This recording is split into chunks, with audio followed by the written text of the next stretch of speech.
Well, we are live today. It's a very, very sad day. We knew it was coming, but it is here. Jimmy Carter, the 39th president of the United States, lived to be 100 years old, finally passed on this Sunday. And I want to talk about that. I want to talk about the legacy of President Carter. And I've got a great guest.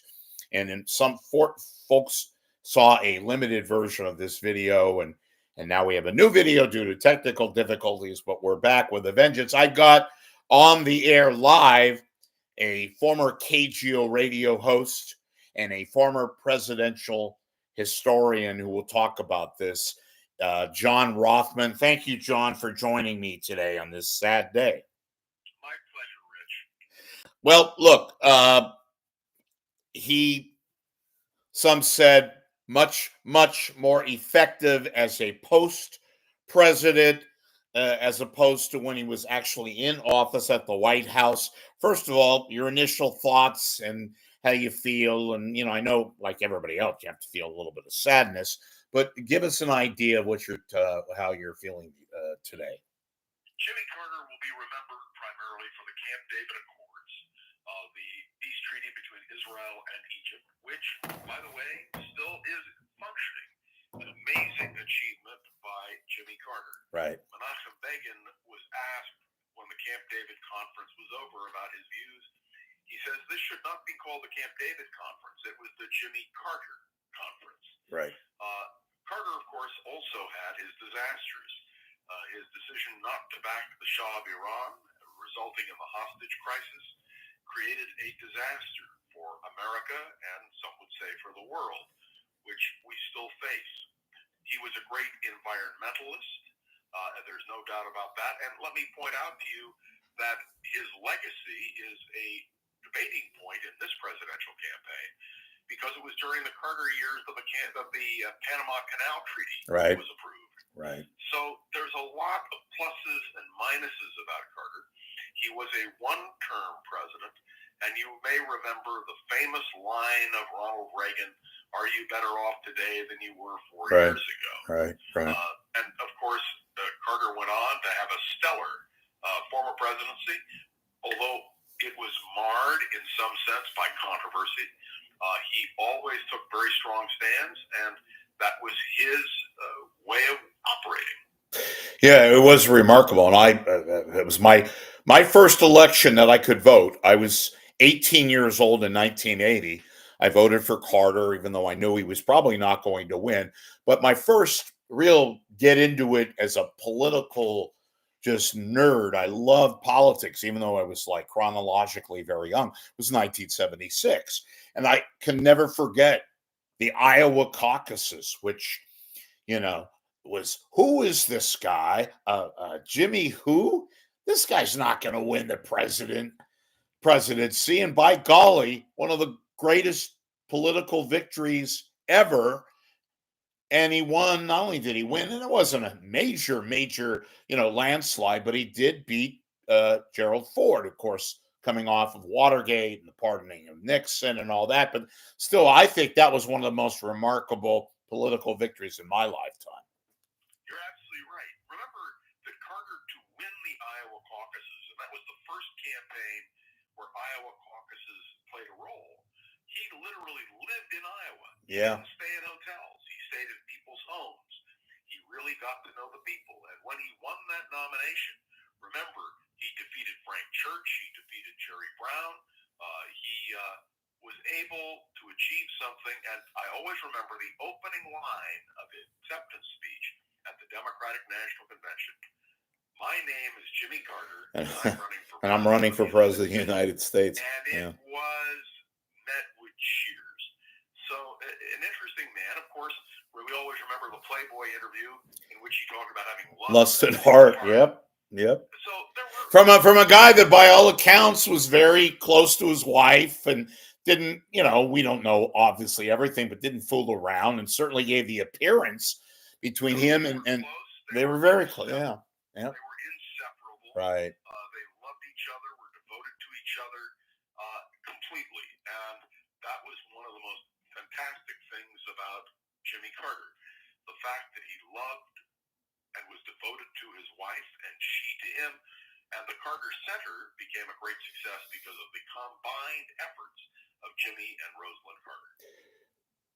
We're talking with John Rothmann, the former KGO radio host out of San Francisco, has written many books and is one of the best political observers and a presidential historian. Unfortunately, the news today that Jimmy Carter, the 39th president of the United States, has passed. I get it right. 39th president, correct? It's correct. Okay. 39th president. And I remember, and I brought this up earlier today to somebody else, that during the campaign of 1976, he came to San Francisco. I remember that vividly. There was a rally at Market and Montgomery right near the cable, the cable turnaround and all that. And this was at a time when obviously we don't have the internet, we don't have all the media mechanisms that we had today that we didn't have back then. But I think still just a remarkable victory and going up against, albeit a stained president, Gerald Ford, who turned out to be a really good man, by the way, much like Carter. They became best friends. Yep. They became friends because President Reagan asked Nixon, Ford, and Carter to go together to Sadat's funeral. In fact, the joke was made by Bob Dole. It was hear no evil, see no evil, and evil. And on that trip, they became fast friends, and they made a promise to each other. The promise was that whoever died first, Ford or Carter, the other one would give the eulogy at his funeral. And one of the most beautiful eulogies you'll ever hear is the eulogy that Jimmy Carter gave at Gerald Ford's passing. I to this day will never forget the occurrences taking place before Sadat comes to Jerusalem in 1977. Then he had more meetings and there was a breakdown. People thought it was off the table. Then there was Carter again intervening, refusing to say no, and ultimately bearing fruit in March of 79. Never forget it. The Camp David Accords. And here we are, and it's still a very, maybe a little flawed, but a peace treaty between Israel, Egypt, and put together by then President Carter. I think that's talk about remarkable. Who'd have thought? Yes, and remember, Carter was an evangelical Christian. Mm-hmm. To him, the land of Israel was the Holy Land, and he maintained an interest in the Middle East all the way through the decades. He was a remarkable individual, no doubt. Presidents are not rated whether on first or two terms. Having said all of that, and I mentioned the fact that he was more viewed as a successful ex-president as opposed to then president because of Iran, because of the energy crisis, because of inflation, all that stuff. How would you, as you being a presidential historian, how would you rate Jimmy Carter as a president? Give me an idea of where you think he stands. He was a little lower than the middle of the lot. He was not a successful president in many, many ways, but I would say middle-level president, and history will be kind to him because of much of what he accomplished as president, particularly in the environmental area, right, in terms of struggling for peace in the Middle East, his unceasing efforts at humanitarian efforts, and really in his post-presidential years, his work for Habitat for Humanity and the Carter Center's efforts to monitor elections around the world, that also will enhance his stature. Yeah, and he also was the fact that he, I remember the whole Iran thing, and and I'm not defending him. Obviously, that to me was the ultimate undoing, was the 440 days, starting in November of 79. He just didn't know how to be effective. He didn't even, and of all things, he had a political advisor. Remember, you know this guy probably, Gerald Rafshoon, was a political advisor who was supposedly giving him tips on how to be more effective as a leader. And on that area, he just could not overcome. He never overcame it. Yep. You'll remember he gave a famous speech, which was called the Malays speech, although he never mentioned the word Malays in his remarks. And he was challenged for the Democratic nomination in 1980 by Teddy Kennedy, who waged a vigorous campaign and fell short, of course, but it did tremendous damage to Jimmy Carter.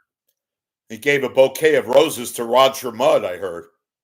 Well, remember, I just made that up. That was a little joke. Yeah. Roger Mudd did the interview with Teddy Kennedy. Yeah. That contributed to the implosion of Ted Kennedy's quest for the presidency in 1980. I was trying to be funny. That was the ultimate interview that Ted Kennedy never could come off of that interview. But anyway, neither here nor there. So do you think the finality, it was indeed not just Iran, the 444 days. You had that helicopter disaster. You had the fact that he was just completely helpless. Many Americans, some of whom voted for him, regard that as the ultimate humiliation of our country, of the president at the time. Was that his ultimate, you think, that in and of itself, that exact was his undoing, Carter? No, there was much to it. Let me give you an example. Please. I first really heard of Jimmy Carter when I was in Colorado, and I love visiting used bookstores. Well, there was no used bookstore, but there was a Christian bookstore, and I went to the Christian bookstore because people would oftentimes dispose of their books at that store. And it was the first time I really encountered his autobiography, Why Not the Best, which was published by a fundamentalist Christian publishing house and became a bestseller in Christian bookstores across America. It was Jimmy Carter who mobilized the evangelical vote in 1976. Jerry Falwell. I would remind you, he was endorsed by Jerry Falwell. Yep, I remember that. Yep. But in 1980, Falwell backed Reagan. Went to Ronald Reagan. Right. Exactly. And in fact, we remember when Reagan took office, literally within a minute, when the hostages were released, at further humiliation. But in any event, I mean, remember, that was a gracious gesture by Reagan. Reagan right. sent Carter to greet the hostages when they arrived in Germany. Yeah. It was a very gracious thing to do. Right.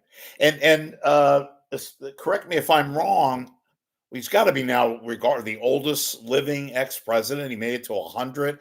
And is that correct, or is it? Yeah, because the oldest living, the oldest ex-president in our history, right, as of this date, right. Because I know that senior George Bush I think he was 92 when he died.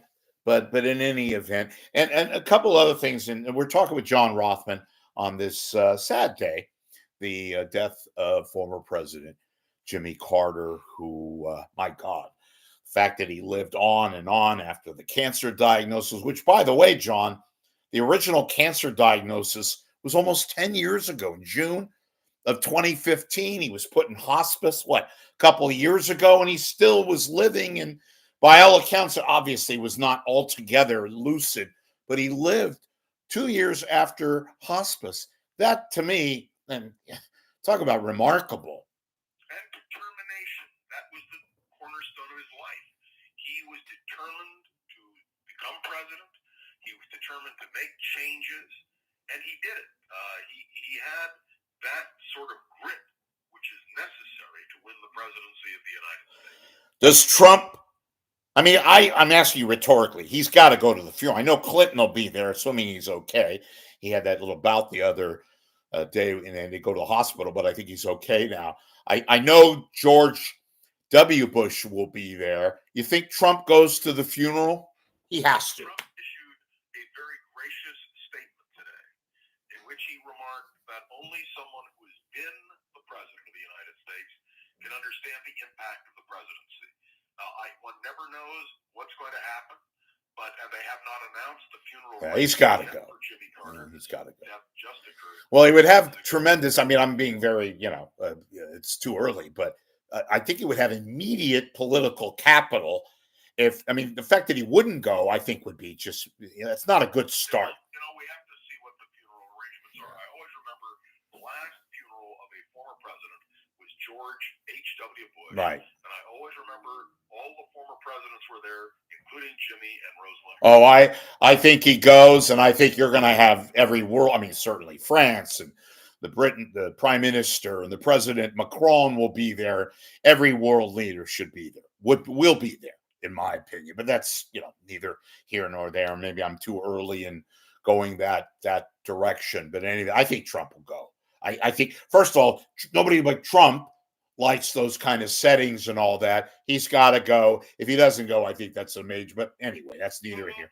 We'll see. Remember, no funeral arrangements have been announced. Well, I'm sure by the end of the day. Look, I think it's a remarkable journey. I wasn't a fan of his post-presidency in some areas. I know he did very well. He was kind of, in my book, a little too controversial with regards to the Middle East, and some of his appointees went off the end that I think he was ultimately responsible for, in terms of Brzezinski as his national security advisor and foreign. I'm screwing up his title, but his division of Brzezinski was he secretary? No, he wasn't secretary of state. It was national security. He was okay. I was right. Yeah. The secretary of state at the beginning of the administration, up until the hostage. Cyrus Vance, right?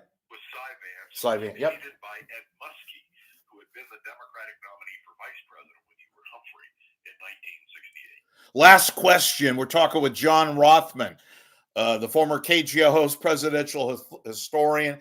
You think there could be another Jimmy Carter, something like that we've never seen before, where you could just come from a small state, for God's sakes, and get the ultimate political prize? Or is that something that was just unique for 1976? Donald Trump won the presidency. Nobody would have expected that he would. Politics, the joy of politics is how mysterious it is, the things that happen that you could never predict. So I would say to you, anything is possible in politics. I agree. We have been talking with former KGO host and a presidential historian, political master extraordinaire, John Rothmann. It's always good to speak to you, and I appreciate you coming on my show on a moment's notice on this very subdued day, sad day, but we all saw it coming. But nonetheless, very, very happy to speak to you, and as always, and we'll be talking to you in the future, I'm certain, about other subjects. Very much the invitation. Thank you so much. Thanks, John, and thank you all for watching, and we will see you here on the Rich Lieberman Media Pulse. Thanks for watching, and we'll talk to you soon.